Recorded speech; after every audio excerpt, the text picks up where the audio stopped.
Happy carrier வணக்கம். இன்றைக்கி நம்ம ஒரு இயற்கை சட்னி, அதாவது அடுப்பிலே வைக்காமல் இயற்கை கொடுக்கறது அப்படியே சட்னியாக பண்ணி நம்ம தோசையில் ஸ்ப்ரெட் பண்ணி சாப்பிட போகிறோம். இப்போ அதுக்கு தேவையான பொருட்கள்: கொத்தமல்லி, கருவேப்பிலை, இஞ்சி, பச்சை மிளகா, பொட்டுக்கடலை, புளி, அப்புறம் பிங்க் சால்ட்டு. நீங்கள் இதெல்லாமா வாஷ் பண்ணி எடுத்து வச்சுட்டு முதல்ல மிக்சியில் பொட்டுக்கடலை பவுட்ரு பண்ணிடுங்க. பொட்டுக்கடலை பவுடர் பண்ணதுக்கு அப்புறம் தான் நீங்கள் கொத்தமல்லிலாம் சேர்க்கணும், இல்லைன்னா பொட்டுக்கடலை நல்லா அரைப்படாது.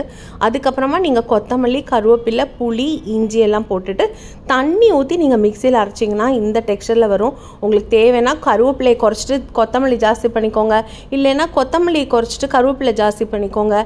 உங்களுக்கு என்னென்ன டேஸ்ட் பிடிக்குமோ இதில் நீங்கள் முன்ன பின்ன கையளவில் போட்டுக்கோங்க.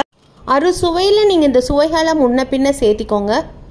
சட்னி அரைச்சி வச்சுட்டு அதில் நல்லெண்ணெய் சேர்த்திக்கோங்க. நல்லெண்ணெய் சேர்த்தினா தான் ருசியாக இருக்கும். அதுவும் இல்லாமல் அதில் குட் கொலஸ்ட்ரால் இருக்குது. ஸோ அதையும் நம்ம காய வைக்காமல் நம்ம பச்சை நல்லெண்ணெய் சேர்த்திக்கிறது நல்லது. ஒன்று நீங்கள் தோசை மேலே ஊற்றிக்கோங்க, இல்லைன்னா சட்னி மேலே மிக்ஸ் பண்ணி நீங்கள் ஸ்ப்ரெட் பண்ணிக்கோங்க. இப்போ பார்த்தீங்கன்னா தோசை நமக்கு மேக்ரோ நியூட்ரியன்ட் அரிசி இருக்குது, உளுந்து இருக்குது. அதுக்கப்புறம் மைக்ரோ நியூட்ரியன்ஸில் பார்த்தீங்கன்னா நம்ம சேர்த்திருக்க மற்ற கொத்தமல்லி, கருவேப்பிலை, இஞ்சி இது எல்லாத்துலேயுமே நமக்கு மைக்ரோ நியூட்ரியன்ஸ் வந்துடுது. ஸோ இந்த மாதிரியான பேலன்ஸ் டயட் தாங்க நம்ம எடுத்துக்கணும். அதுதான் உடலுக்கு ரொம்ப நல்லது.